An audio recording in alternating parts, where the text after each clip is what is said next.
lot of you hanging on. We'll go right to the phone calls. First up is Scott, listening in Longview, Texas on Bot Radio. Hi, Scott. Hello. I was wondering if you could tell me what you know and think about the local churches that are related to the Watchman Nee and Witness Lee movement, including whether or not they are just blindly, so to speak, follow Watchman Nee and Witness Lee's teaching.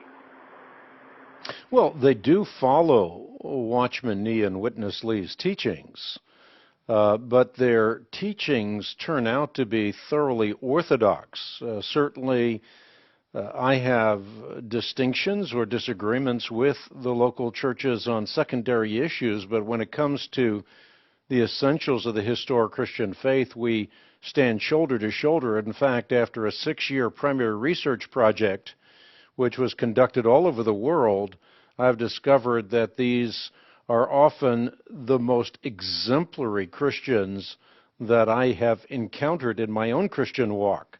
So not only do I think that they're thoroughly orthodox when it comes to essential Christian doctrine, I think there's a lot we can learn from members of the local church in terms of their practice. Practices like prayer reading, for example, which becomes a method by which they internalize the Word of God, not only get into the Word of God, but get the Word of God into them. We actually did a 6-year, as I just alluded to, research project that ended up in a journal with 3 words splashed across its cover. Those 3 words are, "We were wrong."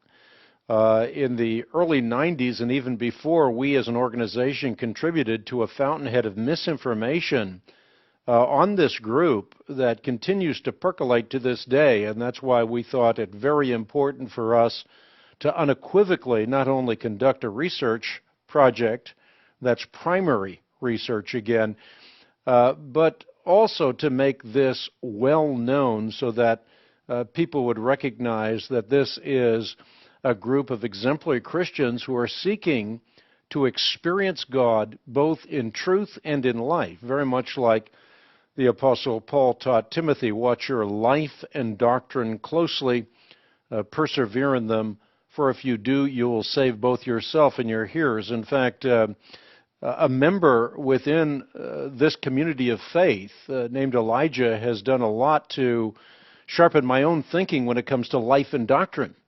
It is true that doctrine matters or truth matters, but life matters as well. And again, these are 2 tracks that the Apostle Paul trained young Timothy to run well on, or to ride well on, to extend the metaphor, which is we need not only right doctrine, but we also need a life and love corresponding to right doctrine.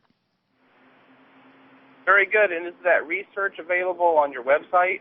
Yeah, you can get it on the World Wide Web at equip.org, and there are 2 articles. One is a complete journal that is devoted to this subject based on our primary research. Another is an article that I did in a subsequent journal, and it's based on an acronym, DISCERN.